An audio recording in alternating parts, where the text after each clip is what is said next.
हरे कृष्णा। गॉडलॉजी में आप सबका स्वागत है। आइए आज हम जानते हैं कामिका एकादशी के बारे में, जिसका वर्णन ब्रह्म वैवर्त पुराण में आता है।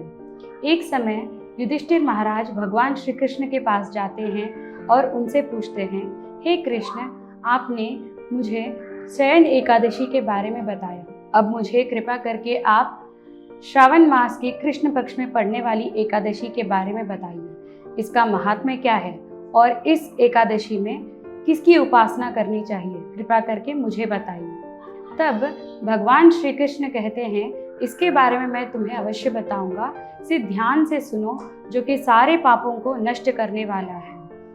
तो तब भगवान कृष्ण कहते हैं, एक समय यही प्रश्न नारद मुनि ने ब्रह्मा जी से पूछा था कि कामिका एकादशी के महात्म्य के बारे में। तब ब्रह्मा जी कहते हैं, हे नारद, तुमने समस्त मानव जाति के हित के लिए ये प्रश्न पूछा है, तो इसके बारे में मैं तुम्हें अवश्य बताऊंगा। तब ब्रह्मा जी कहते हैं, शंख चक्र गदा और पद्म धारण करने वाले भगवान श्री हरि विष्णु की पूजा करनी चाहिए। भगवान विष्णु की उपासना करने से पवित्र तीर्थ स्थान जैसे कि गंगा, काशी, नैमिषारण्य और पुष्कर जैसे पवित्र स्थानों पर स्नान करने से भी हजारों गुना स्नान करने के फल की प्राप्ति होती है। और व्रत के फलस्वरूप उपासकों के जितने भी पूर्वज हैं, उन सारे पूर्वजों को मुक्ति प्राप्ति होती है। और इस एकादशी के दिन तुलसी महारानी के समक्ष घी का दीपक जलाना चाहिए।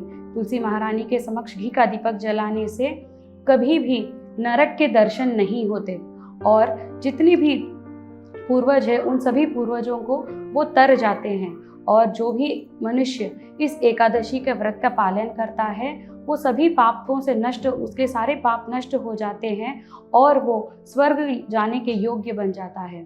तो इसीलिए हम सभी को भी इस एकादशी का पालन दृढ़ता से करना चाहिए। और भी ये भी कहा जाता है कि जो कोई भी मनुष्य जिसने भ्रूण हत्या भी क्यों न की हो, अगर वह भी मनुष्य इस एकादशी के व्रत का पालन करता है तो वह भी मोक्ष प्राप्त करने के योग्य होता है। तो इस एकादशी के दिन हमको अधिक से अधिक हरिनाम लेना चाहिए और दृढ़ता से इस एकादशी का पालन करना चाहिए, तब हम भी भक्ति में आगे बढ़ सकते हैं। हरे कृष्ण।